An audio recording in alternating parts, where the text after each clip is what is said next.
All right, I want to say good evening to everyone. Welcome to today's panel. This is Future Proofing Education, preparing students for a world we can't predict.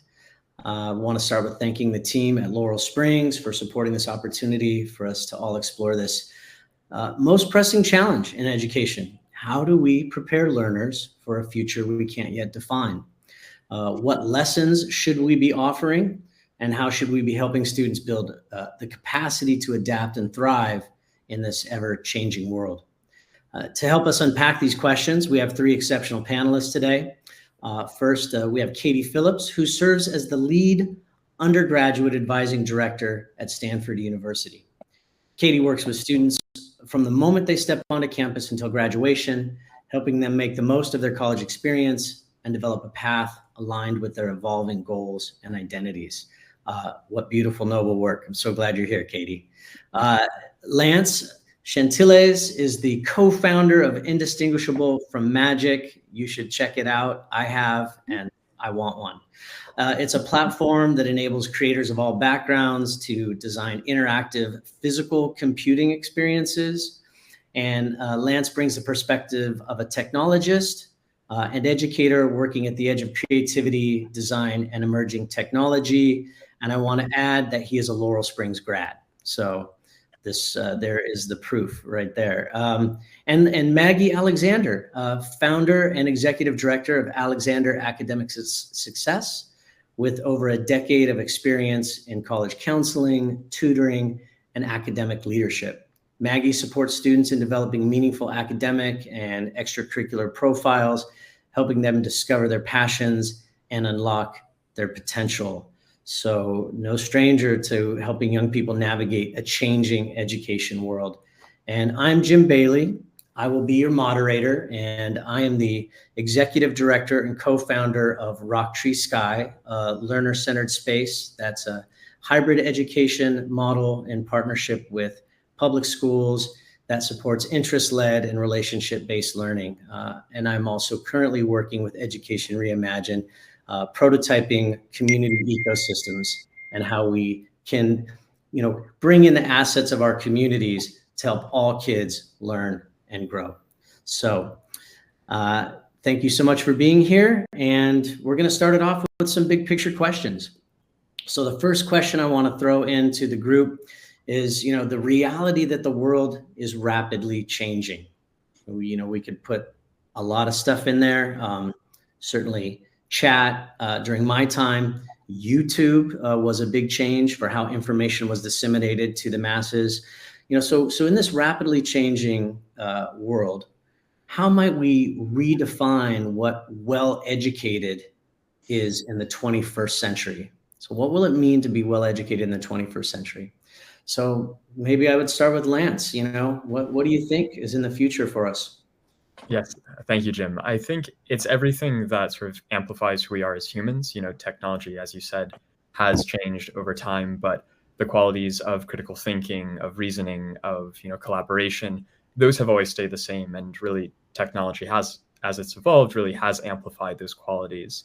And so I think you still need to understand the grammar of technology in many ways, so have that baseline understanding of it. But the jobs of today and tomorrow will be different. So I think having that love of being a lifelong learner is the skill that will just sort of keep moving you forward over and over again.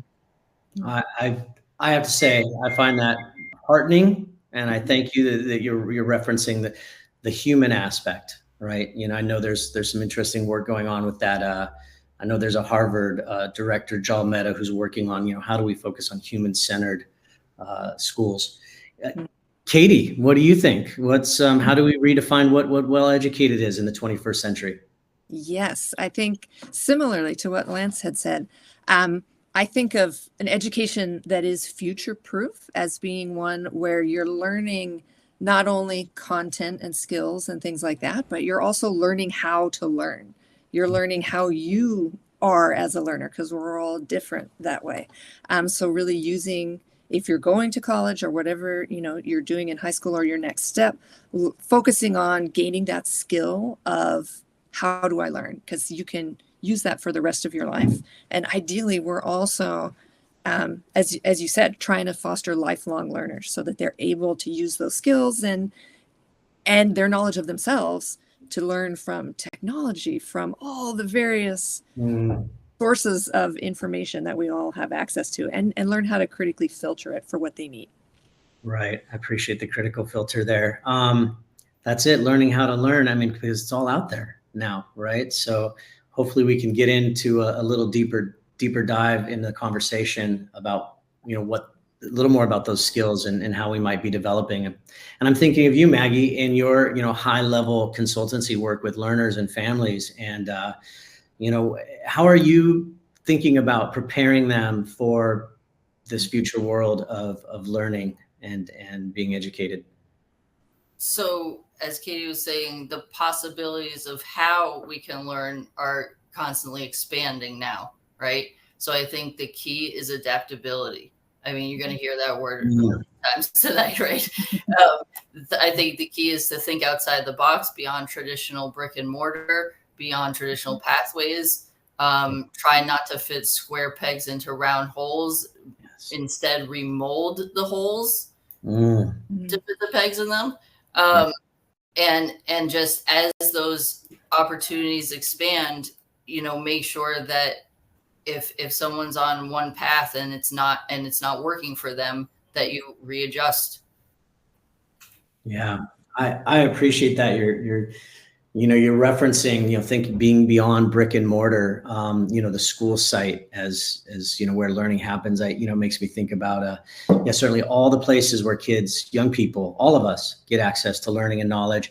And then, what is the shifting role of a school site? Because I still feel it's an essential piece of our community. It can be, but I think that role needs to, that needs to adapt, as you say, how can that, square peg not fit into that round hole, but how can we change what school sites are? So beautiful. Wow. I guess I want to expand that into thinking about what we've just talked about. How does that show up in your individual works? And maybe we'll start with you again, Maggie. So in your work, thinking about adaptability and learning outside of brick and mortar, how does that show up for you and how you advise young people and families? Okay. When a student comes to me and the traditional route isn't working for them, I help them find another solution, right? And that's what we need to continue to do.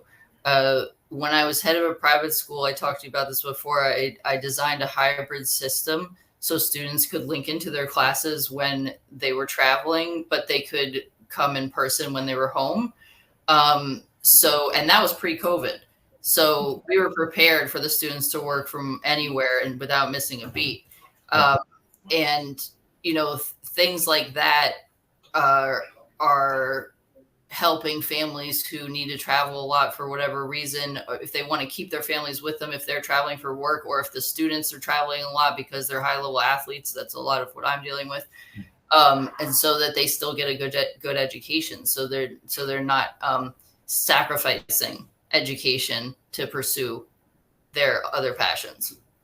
Yeah, you have me thinking about, I'm hearing flexibility in, how we provide learning spaces. And I think one of the big, you're helping me realize one of the big changes that's happened is, we need flexibility for our youth now, because so much flexibility has happened for how we as adults show up for our workspaces. I mean, Lance, we were talking, you were, just in London doing some work. For many, many families, their work is happening from different places. And so being able to have the young people, their children with them in that and providing flexibility makes so much sense. And my students are all over the country, so I'm working remotely. Right.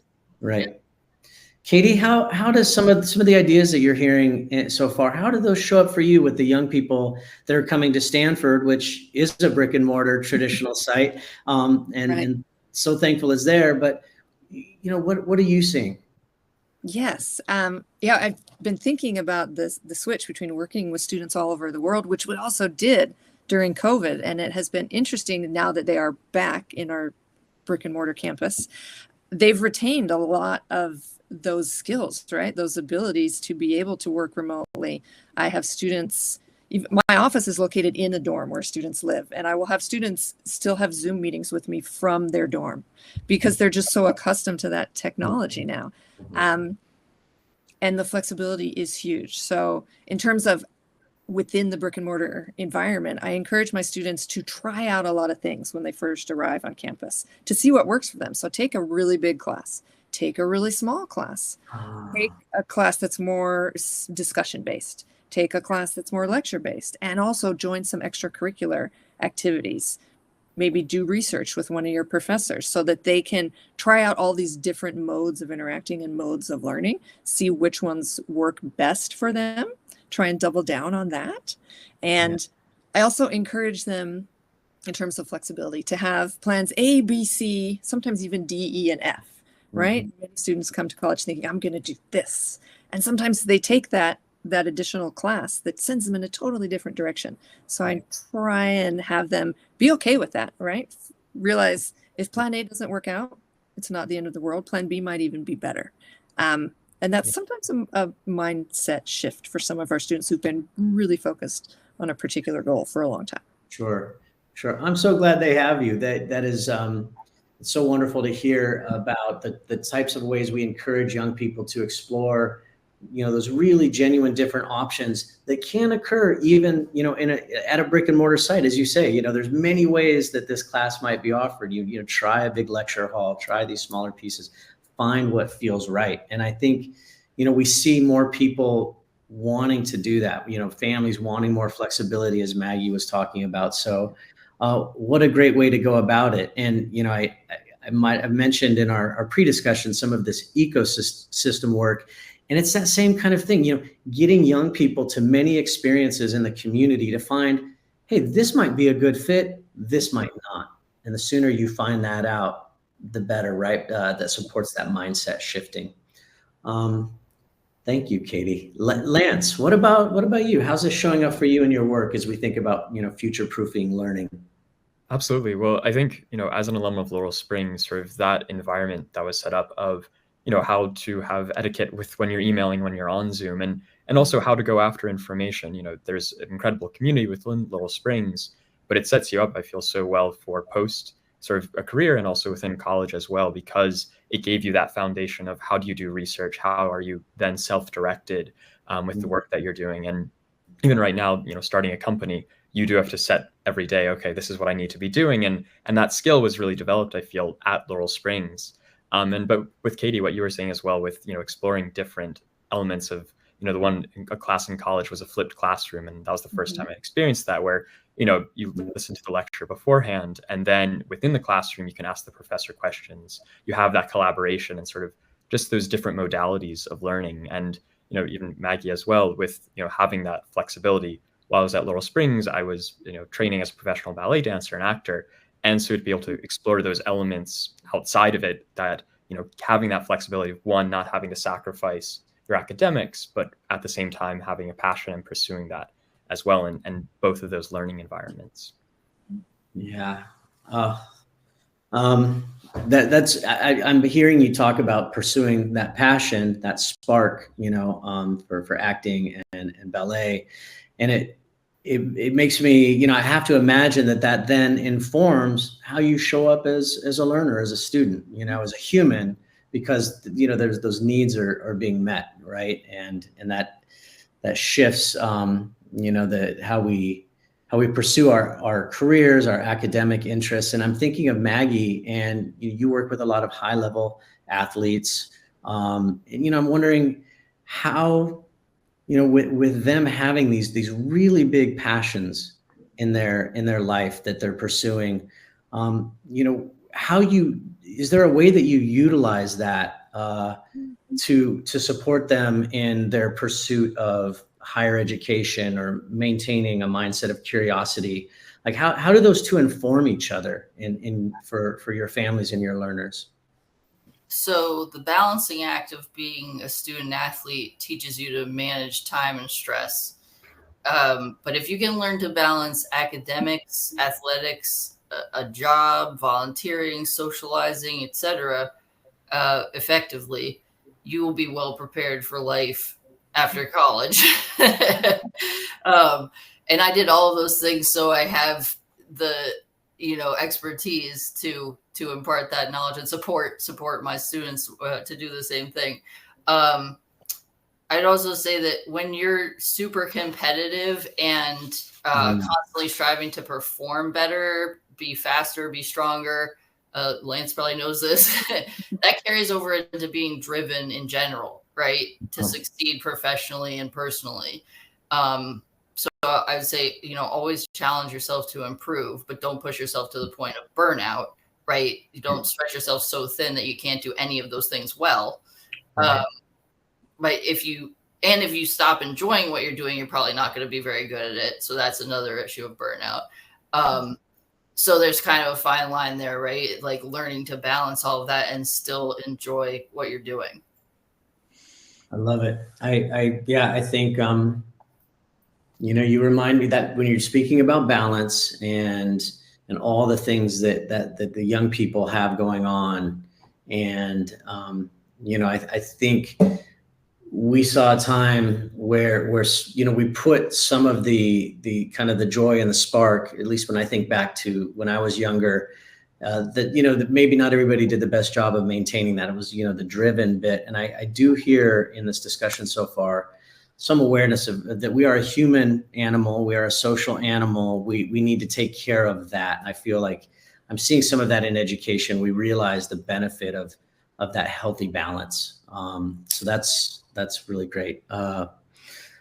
Katie, is you're advising undergraduates, and I'm wondering what you're seeing right now in terms of skill sets for success, for continued engagement, self-direction that you're seeing are showing up pretty consistently in place, and maybe some that are missing that families and educators who might be on this call, might bring some awareness to. Like, these are some things that we see kids coming into post-secondary needing some work. Like, what's there, what's missing? Yes, great question. I was telling the group at the beginning of this, before you all joined us, I went to a panel discussion at work today that was led by students. So I actually am going to share some things that they shared with me about this, which was really helpful for me. So things that students often struggle with that I think they really need to get through college and also post-college is something that both Maggie and Lance have touched on: flexibility. We have many students who come in thinking that they're going to major in a particular thing. And then for whatever reason, it doesn't work out. They don't like it. They realize that it isn't something that they were as good at as they thought maybe they were, but they love something else. And they feel drawn to that, but there's a resistance to give up the original plan. So that openness and that flexibility to go where your experiences are taking you. It's often somewhere you didn't expect. Sometimes it's to a topic you didn't even know existed before you got to wherever it is that you're going. And I love that when that happens for students. So to be open to that, and something that the students shared with me today that really hit home.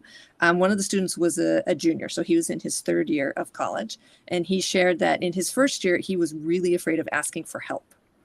And we have lots of resources on campus. We have academic, we have mental health, we have tutoring, coaching, many, many resources that we're always telling students about. And he said, I just didn't think I needed them, and I didn't ask for any help. But then later I realized how much I was missing out on because I didn't do that. And I didn't make myself aware of all those resources and how those folks could help me.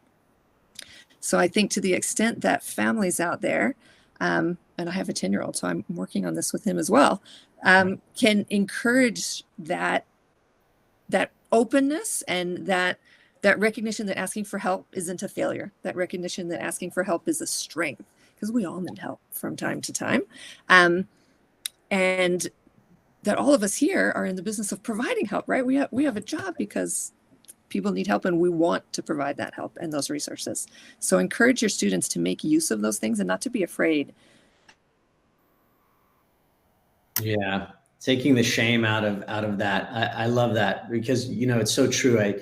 College campuses are so resourced to help young people in so many ways. Well, that's great. So there we go. And then Lance, a tool like indistinguishable from magic. So when you think about that and that creative exploration that can happen.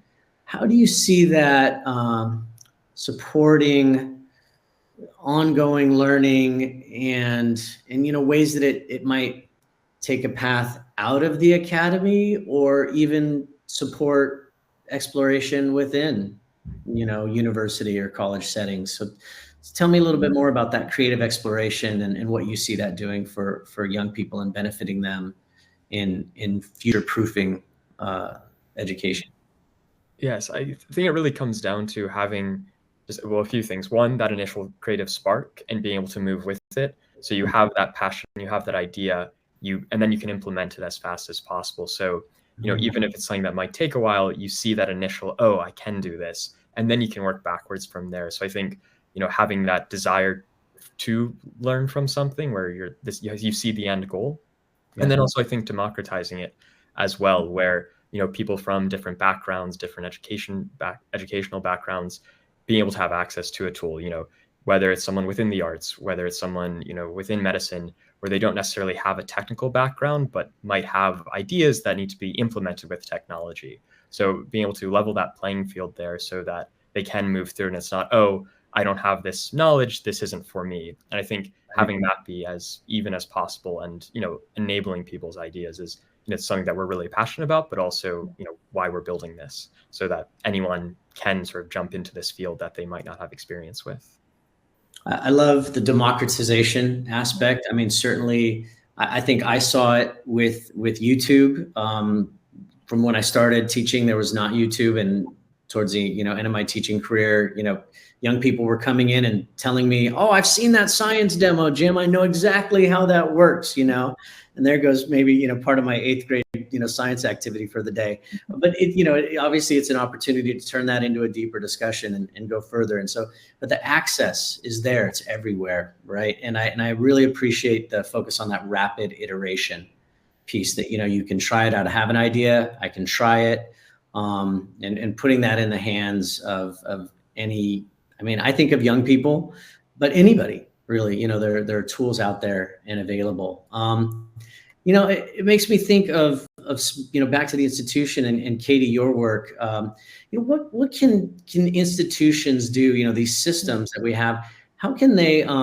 What can we do in those environments to really model and foster some of the qualities that have come up, or what are institutions doing that support the democratization of the knowledge and the iteration and access for young people? Love to hear about that. Yes, it's such a great and important question. I mean, I think numerous things. One thing that institutions like Stanford can do is to try and disseminate what they're doing within that ivory tower and get it out. So things like MOOCs, right? Massive online courses where there's no fee, anyone can participate, any country. I think something like that is a really great way that we can break down some of those barriers by giving people anywhere in the world access to learn from any expert anywhere. And in terms of just within my own students, trying to break down some of those barriers, getting them off campus, right? Bringing campus partners and community groups onto campus. So we have a Center of Public Service on campus, and they teach a bunch of classes that we call community engaged learning, where a professor will partner with a community organization, and the students will actually solve a real world problem for that organization. So it gets the students off campus. It gives a valuable skills to the students, and also gives something back to that community partner who might be able to get students to help them solve a problem that they were having. So trying to get outside the ivory tower is what I think about. I love that community engaged learning. I love the way for the people in the community that are invited in to do these things. I think everybody is a teacher. Everybody has something to offer in our community. And sometimes people feel like, oh, I'm not needed. I don't have this credential. But, the way I tell, people on our campus to think about anybody, any job, oftentimes more than 50% of the people on a campus are not teachers and faculty, and they have opportunities and lessons to interact with and, provide positive support to young people. Everybody has something to share. And so if we're not allowing people in the community to see themselves in that, I think it's a lost opportunity or asset. So that's beautiful. I didn't expect that answer, and I love it. Okay. Maggie, what are the lessons that as we're kind of in this section on, kind of critical skills and flexibility and durable skills, what are the lessons that your students that you work with, these high level athletes, what are the lessons that they're bringing, that they're learning from those activities that require that focus, that are then supporting them in their learning?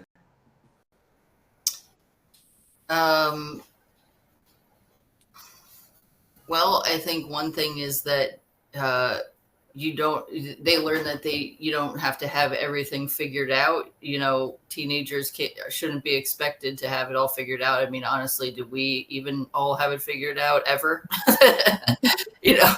And so when you're playing sports, and especially at a very competitive level, like there's so many highs and lows, that you have to deal with and manage, and that's something that happens in life in general, right? So it's applicable.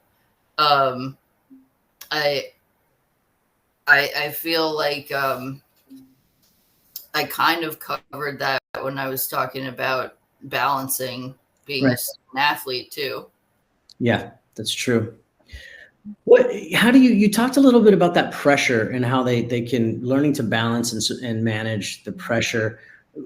Any tips or tricks for us who might not be coaches, that you impart to your young people, that any wisdom there that you support to how do we help them balance that? How do we help them balance that? Okay, well, one thing is, like I was talking about before, adjusting their path, right? Like, we don't,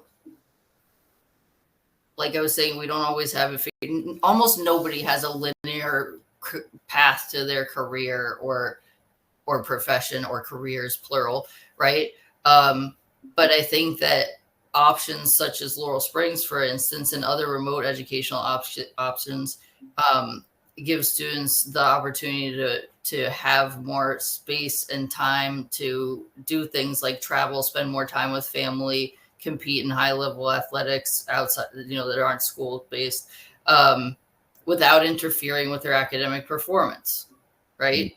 I also encourage students to pursue things outside their comfort zone.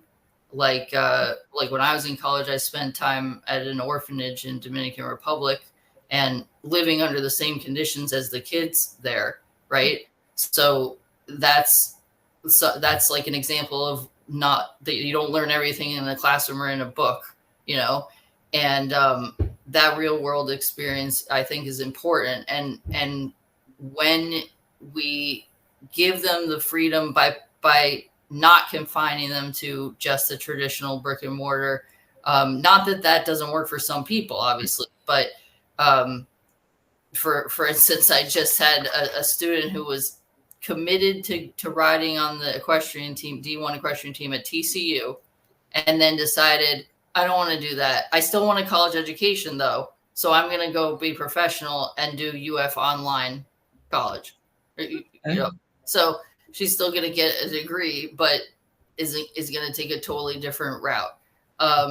And that goes back to the adjustability, right? So basically my advice to them is there are so many options at this point in time, right, that we can explore all of them. I love it. The great poet Raymond Carver once said, there are many paths to the waterfall. And that's how I like to think of what you're describing. That's right. That's right. It is a great time, I think, to be in this educational space, because there are many paths, and school doesn't have to look just one way. Learning doesn't just look one way. And certainly we started some of this conversation talking about the role of technology and innovation. And I really love, Lance, that you identified that the technology works best when it amplifies the human. And that I'm going to be thinking about that. And, your work merges technology, but it also merges art and education. And I'm wondering, how you see that enhancing student learning and creativity, or complicating, what do you see there? Absolutely. I would say, I feel so many fields are emerging together. That was the thing that I've always tried to pursue, is interdisciplinary study. And I feel that's the element with technology, how we're supporting people within the arts, within various fields, of how you can take from each of these fields and combine them together. And I think allowing students to have that exposure. And, in college, took a cognitive science class, which was not part of the majors I was studying, but learned so much from it. And I feel just having those elements, even then to be able to talk with someone within that field, of having a little bit of knowledge, or just a little bit of looking into the keyhole of that world, I think is so important, just to be a well-rounded person within society and when collaborating with others. But to your point of technology complicating things, so many times technology will abstract what you're doing. So it's a black box of, I put in something and something comes out. I have no idea what's happening. And I think having at least a base understanding of what's going on behind the curtain is really important. I think that's something at least we also try to do within the company, of you can sort of peel back the layers of the onion, where you can have it work, but then you can start seeing, oh, this is how it's working. And I can really go down to the base level of it. And I think that's sort of where it can complicate, especially nowadays with, artificial intelligence or large language models, where you put something in, get something out, and you don't actually know what's going on there. So I think for students to have an awareness of, oh, this is where the data is coming from, or at least a sense of that, so that they know the tools that they're using. I think that gives a much better sort of foundation to sort of how people move through with technology going forward. Yeah, I'm hearing like an expanded, digital literacy is changing. It's not just knowing how to use a spreadsheet, but really understanding what's going on with these large language models, or a little better understanding what's behind the curtain, as you said, that needs to be incorporated. And that would be a 21st century skill, right? Digital, really that understanding of what these technologies are, the baseline understanding of how they work.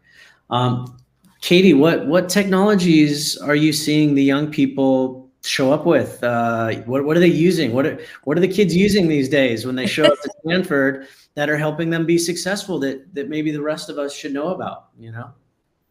Yes, I will share something I learned from a student. So, okay. Of course, Chat GPT and AI and all of these things are changing dramatically the landscape of teaching and learning. And so I was working with a student who was taking organic chemistry, which is really hard.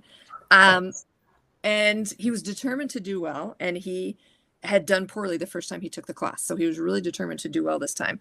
And I asked him, what are you doing? How are you going to do it different this time? And he said, you know what I'm doing? I'm using Chat GPT and the textbook both. And so I read some of the textbook, I don't understand it. So then I'm going to Chat GPT and I'm saying, explain this concept to me as if I'm a 5-year-old, as if I'm in junior high.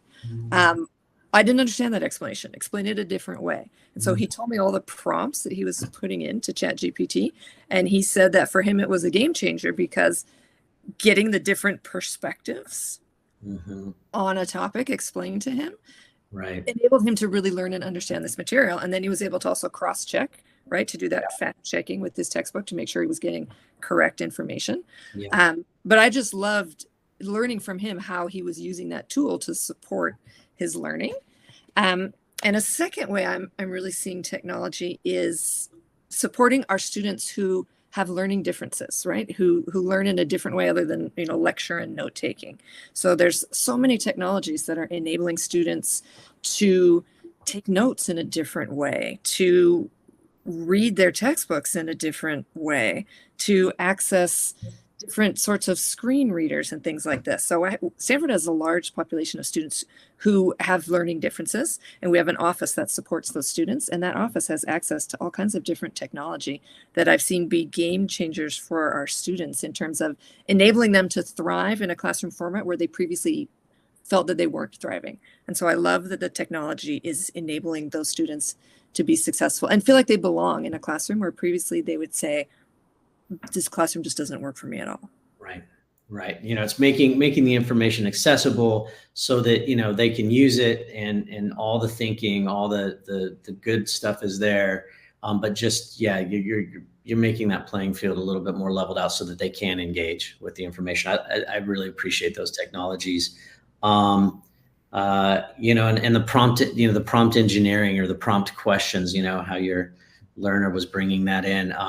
I have some 14-year-olds at our program, and they took recently a prompt engineering class, and they said it was just a game changer. And they said, Jim, you have to take this. Like, this is how you can make sure you're using the tool and getting what you need out of it.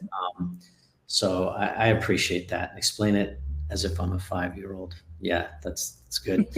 Maggie, technology and your learners. And I'm thinking about, like the one thing we haven't talked about, I think it got brought up is the ethics piece. How are we ensuring that some of these tools, they provide technical support, and you seeing anything come up with, ethical issues, or what guidance do you give your young people as they're applying to colleges to keep it on the right side of that line?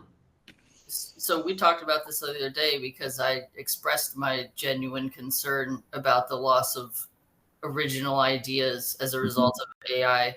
Mm-hmm. Lance suggested finding ways to incentivize or reward original thought, and make expectations clear at the beginning of courses, whether be a teacher or professor.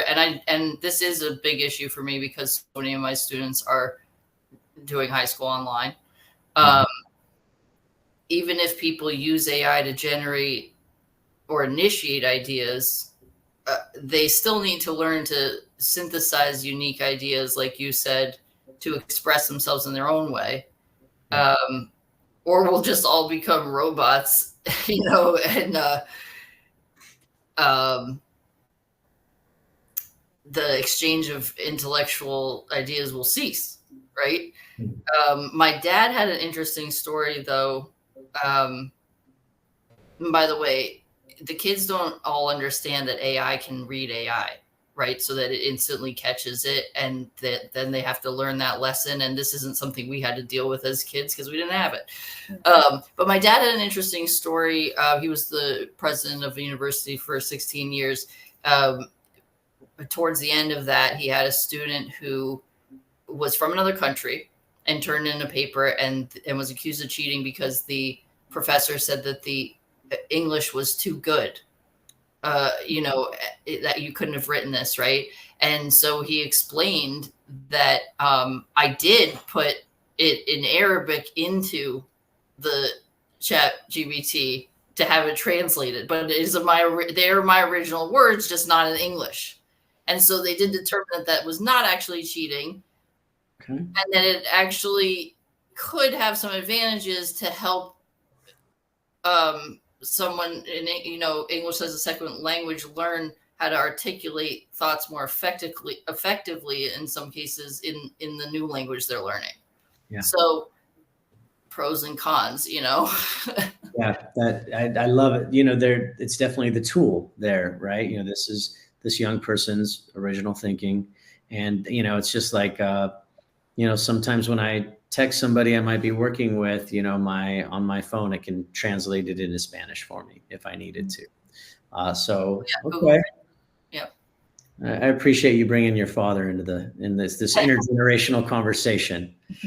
We've had the youth brought in by Katie. Thank you for bringing the youth voice.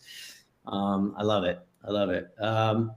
So this next section is kind of about that finding your fit, which just feels like throughout this conversation so far, and I don't want this to be superfluous or unnecessary here, but Katie, in this day and age, we think about college or the academy. It can be, there's these majors and you get to choose one, But you spoke a little bit about like having kids explore different classes and finding your fit. But how do you support them in finding, like, dropping into that thing that they might not have realized they have affinity for? We might call it passion, skill, versus like that safe bet or time worn kind of path. What do you do there?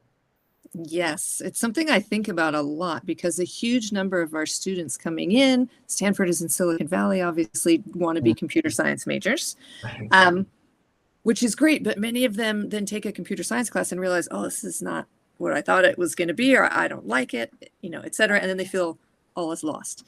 So I try to talk to all of my students when they come in about whatever you think you're interested in. Excellent. Take a class in that.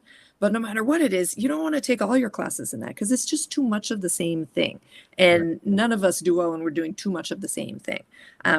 Following up on something Lance said, I'm a huge proponent of interdisciplinary learning. So I encourage them to take one class in that thing they know they want to do or they think they want to do, and then take something else in a class, in a topic that you have never heard of before. And we have all of these introductory seminars that are designed specifically for that purpose.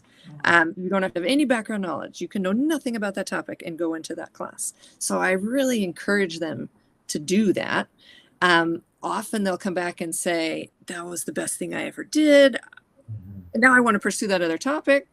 And sometimes they continue with their original topic, but they now are a little bit more well-rounded. They know something about another topic. So I encourage them to do that. I also encourage them to dive into extracurriculars. If you want to major in history, great, do that. But you also shared with me that you have an interest in space exploration. We have a space exploration student club. Yeah. Participate in that. There's more ways to learn than just a class. Yeah. And I always tell them they're frequently surprised because I'm their academic advisor. I tell them, for me, I feel like half of this experience is the classroom. Half of this experience is everything else that happens outside the classroom, and it's equally important. So I ask them, when they come in, I ask them about their classes, but I also ask them, what about everything else you're doing? Yeah. Tell me about that. What are you learning about that? How is that connecting with your classroom? I love that. Again, they're whole human beings.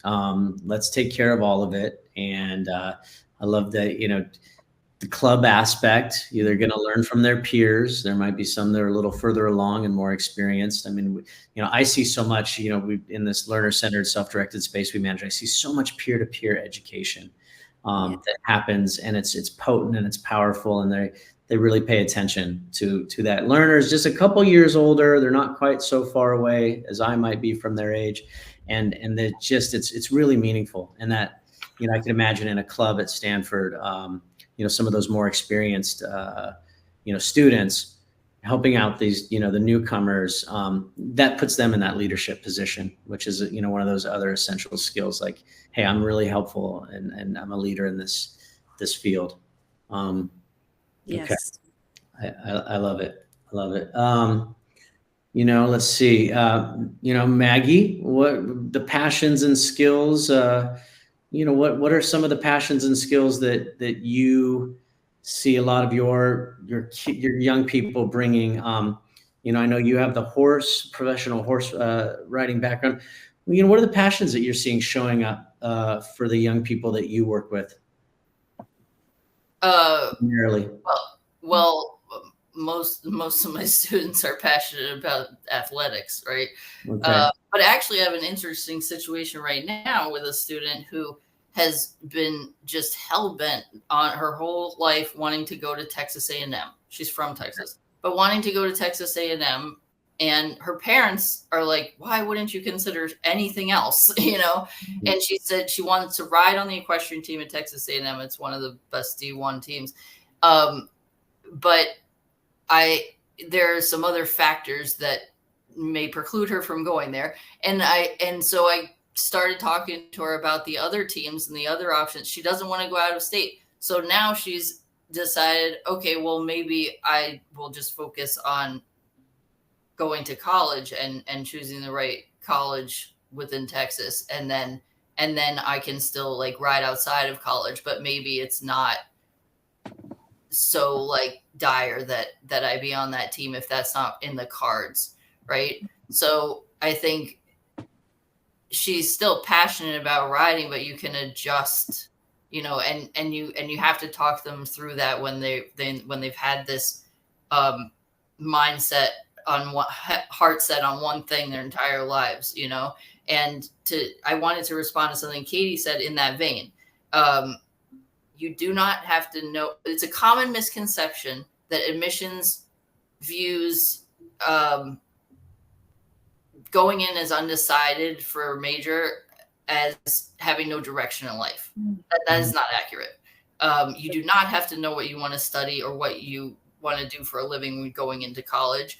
There's nothing wrong with going undecided and dabbling in various subjects and figuring out what you like and what your path is. And that's what Katie, I love that that's how Katie's directing them, because it's absolutely the right way. And I also help students make connections between their interests in academics. So, for instance, like an equestrian who wants to go professional and run a business eventually has to learn accounting, right? Like, even if you're not going to major in accounting, you should take an accounting class, because you're going to have to know how to do that to run that business. So that becomes relatable to them, and they understand that it's applicable to their future goals. Yeah. I hear that owning horses, you should probably take an accounting class, you know. Or just dig a hole and throw money in it. One or the other. Yeah. And again, you know, the variety. Katie, that like soil science 121 at Cal Poly, Dr. Tom Ruhr, I almost changed my major, but again, Maggie, your advice, there's a way I could still be involved in soils, and I didn't have to change my major. I just had to make sure every kid I worked with, I taught him some soil science. And again, you know, did I have any idea that I was going to love soil science? No way. But, you know, it was one of those classes that was an option. I thought, let's check it out.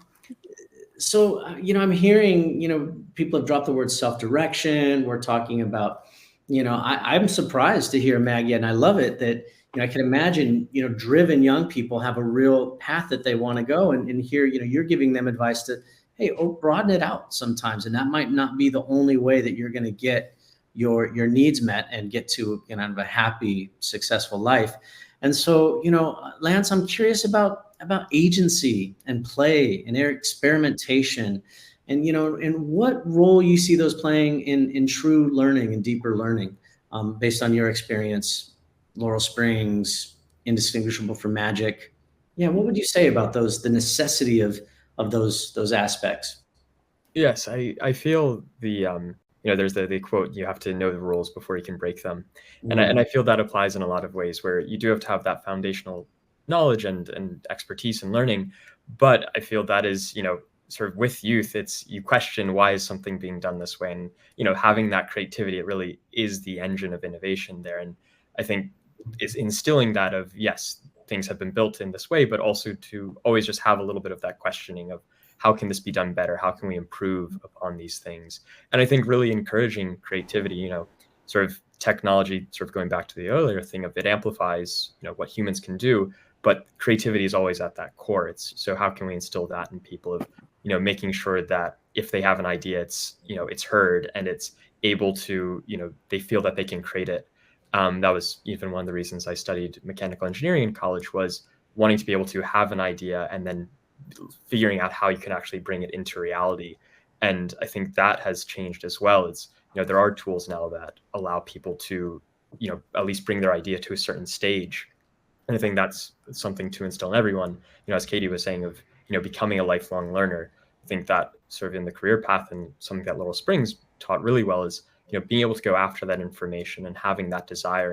And that's going, you know, stuff we're doing, it's constantly changing. You know, a class I took in college didn't necessarily, you know, give the sort of technical skills for it. It gave the ability to how to think critically around something.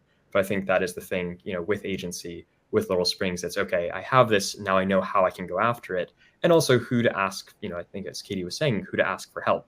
Who are the people that I need to reach out to when I don't necessarily know what to do, or have this question, and not feeling that that's a bad thing. It's that it should be encouraged there.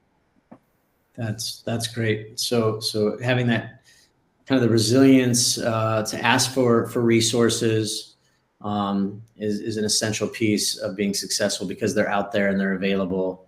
And then that having some baseline to really understand, and then going beyond, and then you can be as self-directed as you might want to be, and use all these tools that have gotten brought up. I'm wondering, there hasn't been anything that's looked much different than school as we all might think of it for a while. Yet I've seen in the last 23 years changes, folks leaving brick and mortar, doing independent study. Laurel Springs has been around a while. I'm wondering, are there any, the future, or are there any models or ways that you're seeing families and young people access not just learning, but I don't know, are there any, like, any things on the horizon that you're really seeing, potential success with, or a future with? Because I think there's one we can go out and learn all these things that are out there, but still there's that credentialing of the learning that schools hold.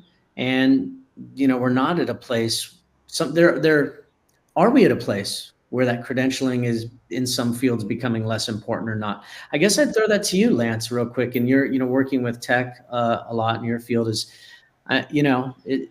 how essential is the degree from the brick and mortar institution, or even the online institution, versus somebody who's going out and using the classes online that they're finding? I think there's a balance to each of them there. I think the thing with a brick and mortar classroom, or an online program with a school, is you do have that camaraderie, and I think that is such an important element of it. Of, yes, there is the degree associated with it and the academics, but it is going to the extracurriculars. It's being part of a club where you can learn how to lead, you can work with other people, and I think that's one of the most, outside of just the sort of credentialing of it, there is that fact of, if you're just doing something on your own, you don't have that ability to interact with people, with an expert in their field. And yes, you can of course get knowledge that way, but it is all the things that happen outside of just sort of learning something academically. And I think that is the element. Even with Laurel Springs, I went on a leadership trip, and I'm still with friends with the people that I went on that with. So even if that you're not, I think especially nowadays, even if you're not in the classroom, you can still have that camaraderie and friendship and that peer-to-peer learning that's happening. So there's definitely the credential, but there's that side of it as well, which you're not necessarily going to get just going online and learning something on your own without the academic support around it. Yeah, I'm really hearing you describe a situation where both are maybe needed, because we are social animals. We learn so much from each other, and those are those experts who are there at the ivory towers. And yet there's a whole world out there. So you paint a picture that I really appreciate, which is that you'll thrive if you have both of those in place, or you'll go further. Katie, what speaks to you in that? Yeah, it's an interesting question, because it's a valid question. Do I need the credential? Is it worth the time? Is it worth the cost for me to do that? And I think a lot of the things that Lance said resonated in the community building, the generating the alumni group that you will rely on your whole life. There's a lot to be said for that.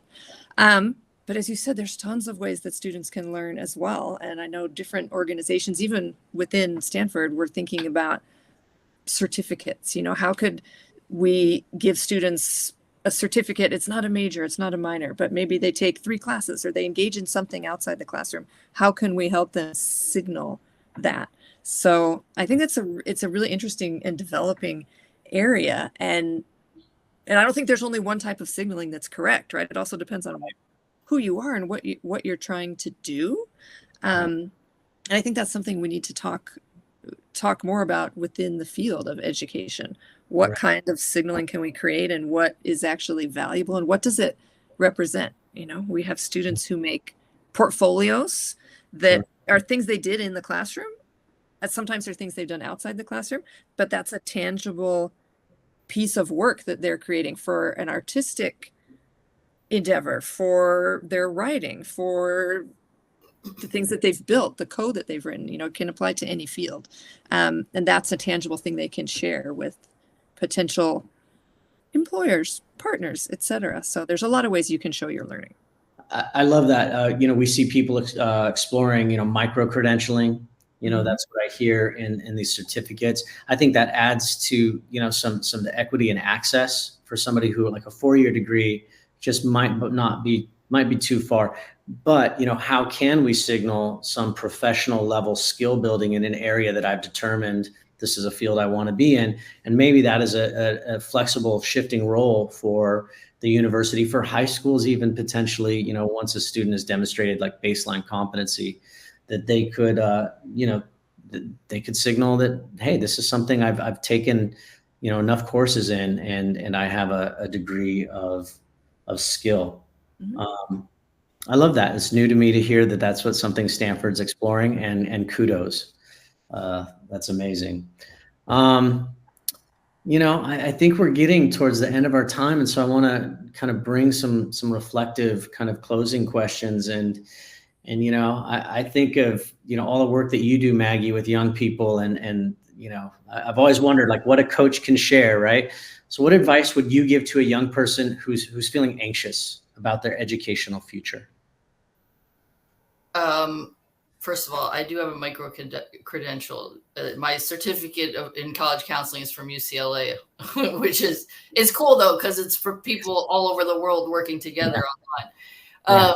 Thank you. So if they're feeling anxious, what I touched on before a little bit about that teenagers should not have to be expected to have everything all figured out right now. Like, they have their whole lives ahead of them. And like, as I was saying, that if something isn't working for you, change your circumstances, right? Mm-hmm.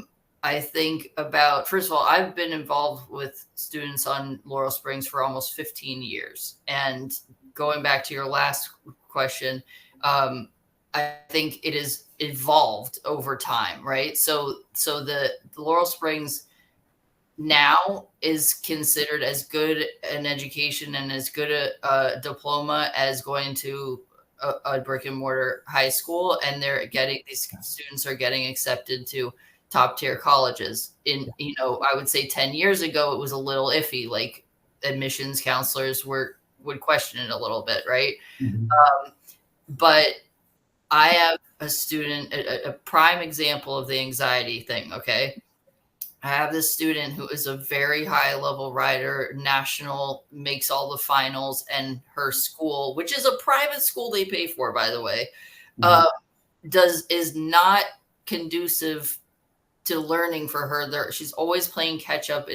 She's trapped in an educational environment that is squashing her curiosity because they're not accommodating her appropriately.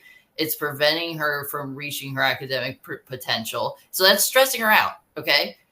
So I convinced the family to get on Laurel Springs. And they're even though she's not starting until next year, junior year, she's sighing, she's like breathing relief already, knowing that she is going to be able to be successful athletically and academically simultaneously without having to worry about where to be when, traveling, no sleep, on airplanes all the time, trying to get her work done, and the teacher's not supporting her. Okay. Yeah. So now she's going to have attentive instructors. In my experience, they're very attentive. And now they added this live workshop thing, which I think is brilliant because even though it's asynchronous, it's added an element of connection, human connection. Yeah. So these options, and in the past, parents were concerned about how colleges would look at it. And now I can genuinely, I can comfort them by saying it does not matter when you're applying to colleges now, because it's so ingrained in society at this point. It's normal. So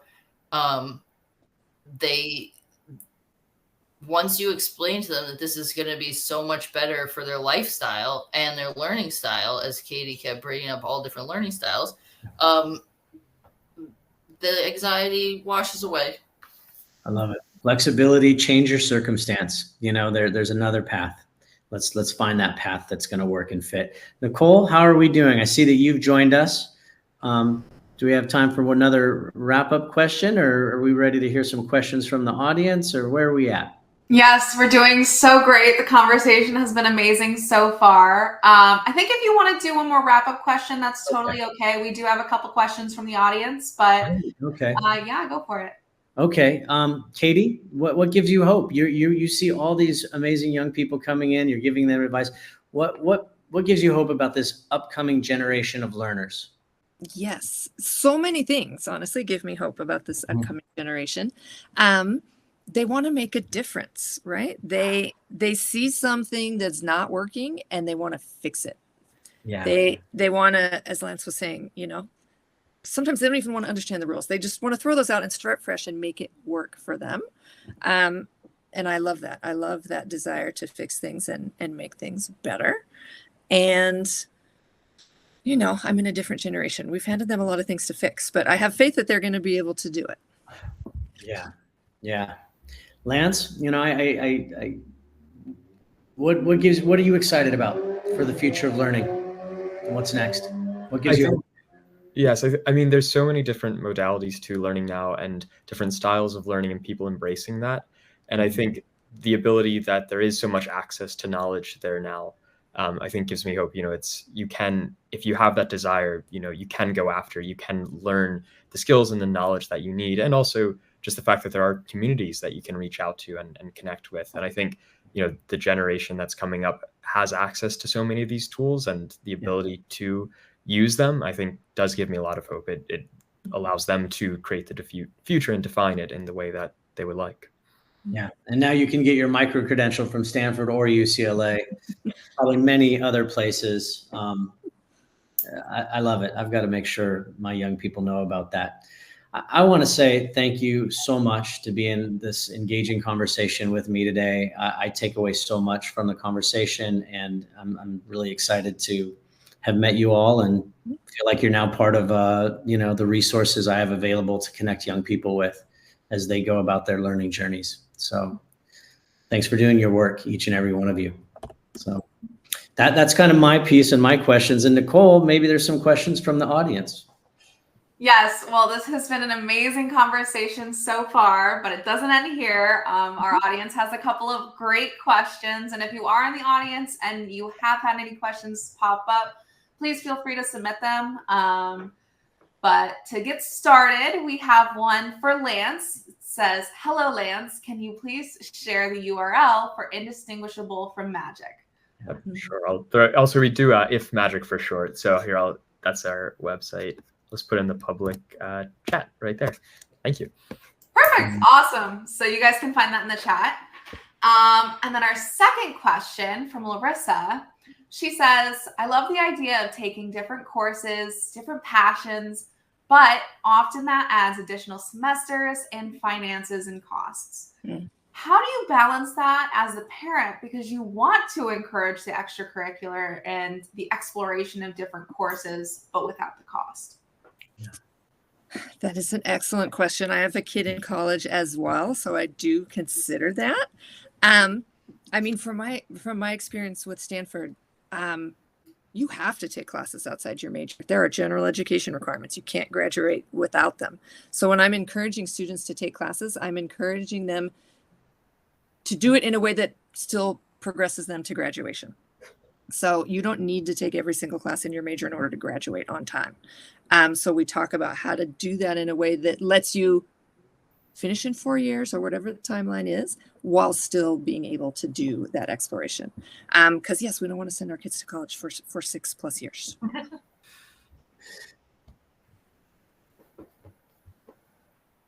Amazing. And last but not least, we have one wrap-up question for Jim. What is one common belief about education that you think that we need to let go of if we want to move forward? Common belief about education that we need to let go of in order to move forward. That is such, I love that question. And it's a new one for me. You know, I'm often focused on things that we can start to bring in and what to let go. I've got it. I've got it. We need to let go of the time-bound nature of how we credential learning. Specifically, I'm thinking of the Carnegie unit. And, you know, because what I've experienced is in a classroom of 30 young people when I was teaching in that size classroom, some young people can get something figured out and go through my whole coursework in maybe 3 months, maybe a year. They could have done that, given the opportunity and the freedom. And others would have needed to spend more time with me and heard it described like a 5-year-old would need to hear it. So we need to change our thinking about time, and that a course, say in high school, needs to last a whole year. We need to really free ourselves up from that and move into a space of demonstration of competency, because without it, you have kids who are becoming disengaged, like, oh, I'm stuck, right? Why try harder? Why learn more? I got to be in this class for the whole year. So it's disincentivizing, demotivating. And so I think that the time nature of a class lasting a whole semester, we need to free ourselves up from that, let go of that idea if we want to keep young people engaged. That's awesome. And we actually just had one last question just come through. How can you guide students that are set on the where more than their why? That's a toughie, huh? Yeah, the where they're going to go to school kind of thing, and more than their why. I heard Maggie speak about that a few times. Maggie, what do you know? If they're set on the where, well, now it's so competitive that even if you're qualified, you're not guaranteed to get accepted. And that's just the reality of it now, so a parent says, or the student says, I have straight A, I have a 5.0 weighted GPA. How could I not get accepted to Harvard?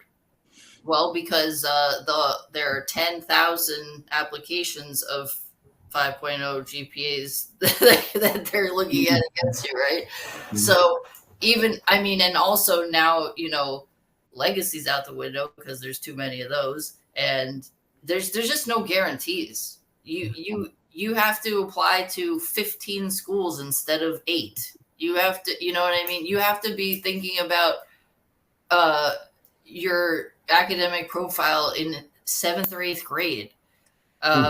It's just so competitive. Katie's at Stanford, she knows. And you have to turn down kids that are wonderful and qualified, So my key is to find the right match for the student.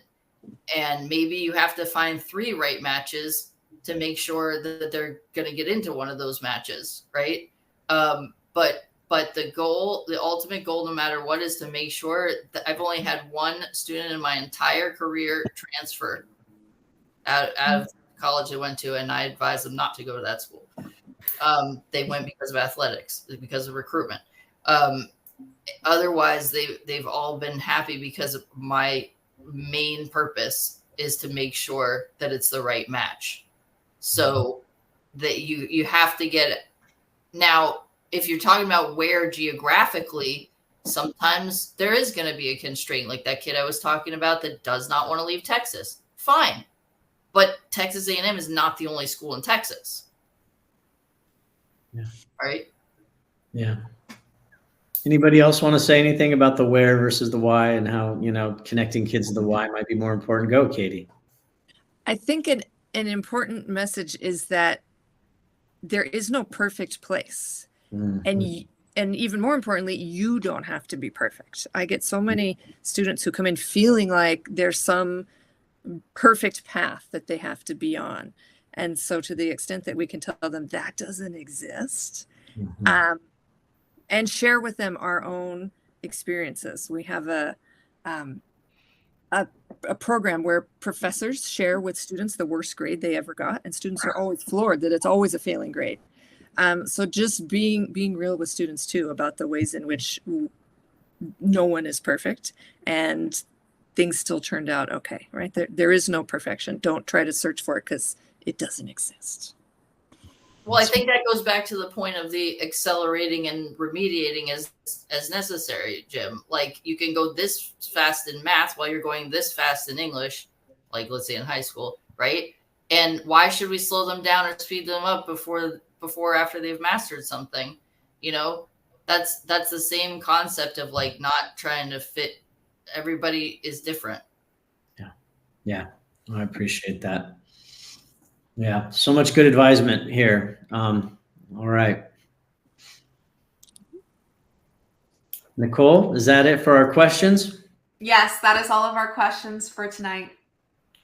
Well, thank you all again so much. Thank you, Laurel Springs, for hosting this event. Nicole, let me know, is there a place where this will be archived or stored to be able to be listened to later? Where could people find that when they want to share this with a friend or family who might benefit from hearing some of what we've discussed tonight? Yeah, so we will be posting this on our YouTube channel, Laurel Springs School. And yeah, so you can all find it there. I get to be on the YouTube. Yay. Thank you all so much. Thank you, Laurel Springs, Lance, Katie, Maggie. I hope I see you again somewhere. Thank you, Jim. Thank you, Nicole. everyone.